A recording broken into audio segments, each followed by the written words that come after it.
Assalamualaikum warahmatullahi wabarakatuh.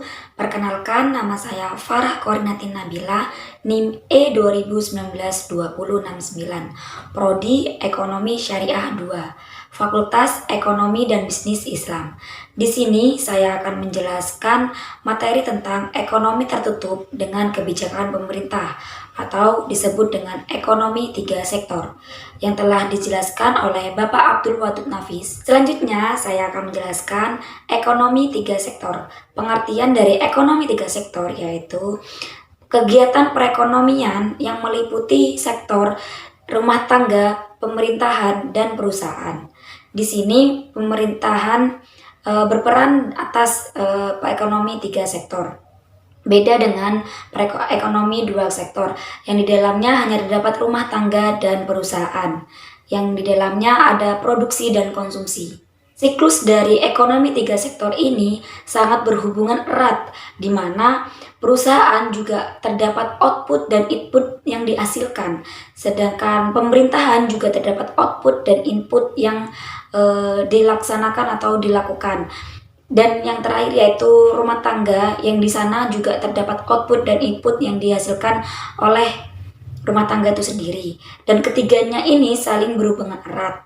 Selanjutnya, adanya campur tangan dari pemerintahan itu terjadinya perubahan. Di sini ada 2 perubahan yang ada di dalamnya. Yang pertama yaitu pungutan pajak yang dilakukan oleh pemerintah akan menambah pengeluaran agregat pada industri rumah tangga. Yang kedua yaitu pajak memungkinkan pemerintahan untuk melakukan pembelanjaan, dan ini akan menaikkan pembelanjaan agregat. Karena belum ada pembelanjaan terhadap luar negeri, di sini ekonomi 3 sektor dinamakan dengan ekonomi tertutup.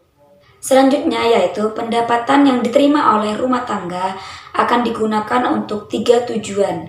Yang pertama yaitu ditabung dengan simbol S. Yang kedua yaitu membayar pajak dengan simbol T. Dalam keseimbangan muncul rumus yaitu Y sama dengan C ditambah I ditambah G. Sedangkan tingkat pendapatan nasional dirumuskan dengan Y sama dengan C ditambah S ditambah T. Dan yang terakhir yaitu membayar konsumsi dengan simbol C. Selanjutnya saya akan menjelaskan syarat keseimbangan. Syarat keseimbangan ini disimbolkan dengan penawaran agregat atau dengan simbol AS harus sama dengan agregat demand atau dengan simbol AD. Dalam perekonomian yang tidak melakukan perdagangan dengan luar negeri itu disebut dengan simbol AS sama dengan Y.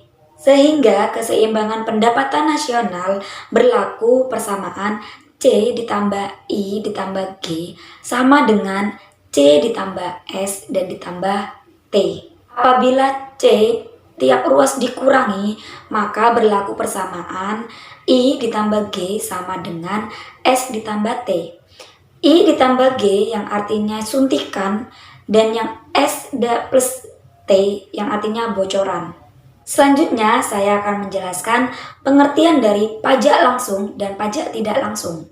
Pengertian pajak langsung yaitu pajak yang bebannya tidak dapat dialihkan secara langsung kepada pihak lain. Sedangkan pajak tidak langsung yaitu pajak yang bebannya bisa dialihkan kepada pihak lain. Dan yang terakhir saya akan menjelaskan macam-macam bentuk pajak pendapatan. Di sini dibagi menjadi 3. Yang pertama pajak regresif yang artinya pajak turun. Dan yang kedua yaitu pajak proporsional yang artinya pajak tetap. Dan yang ketiga yaitu pajak progresif yang artinya pajak naik. Baik, itu saja yang bisa saya sampaikan. Kurang lebihnya mohon maaf. Wallahul muwaffiq ila aqwamit thoriq. Wassalamualaikum warahmatullahi wabarakatuh.